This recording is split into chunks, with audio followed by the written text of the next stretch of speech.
పనిచేసిన వాళ్ళకి, పార్టీకి అంకితమై ఉన్న వాళ్ళకి, మాకు అంకితమై ఉన్న వాళ్ళకి తప్పకుండా పదవులు వచ్చేలాగా మేము చేస్తామని చెప్పి కూడా సందర్భంగా నేను మాటిస్తున్నాను.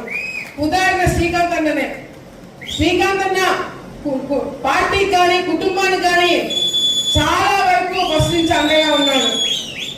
నేను లోకేష్ దగ్గరికి శ్రీకాంత్ అన్నని తీసుకుపోయి ఫస్ట్ నుంచి అన్న చేసినవన్నీ కూడా ఒక ప్రొఫైల్ తీసుకుపోయి లోకేష్ అన్నకి ఇచ్చినాం, చంద్రబాబు నాయుడు గారికి ఇచ్చినాం. కానీ అదే మండలం నుంచి ముక్కు మోకం తెలియని వాడు ఎవరైనా వెళ్ళి పదవి కావాలని చెప్పి మాకు తెలియకుండా తీసుకుంటే మాత్రము ఆలగడ్డ నియోజకవర్గంలో అడుగు కూడా పెట్టనివ్వమని చెప్పి సందర్భంగా తెలియజేసుకుంటున్నాం. పార్టీ నుంచి మొదటి నుంచి ఉన్న వాళ్ళకి మీరు పదవులు ఇస్తే ఇవ్వండి, లేకపోతే అసలు పని చేయని వారికి పదవులు ఇస్తామంటే కూడా అది కరెక్ట్ కాదని చెప్పి పార్టీ దృష్టిలో కూడా మేము పెట్టడం జరుగుతుంది.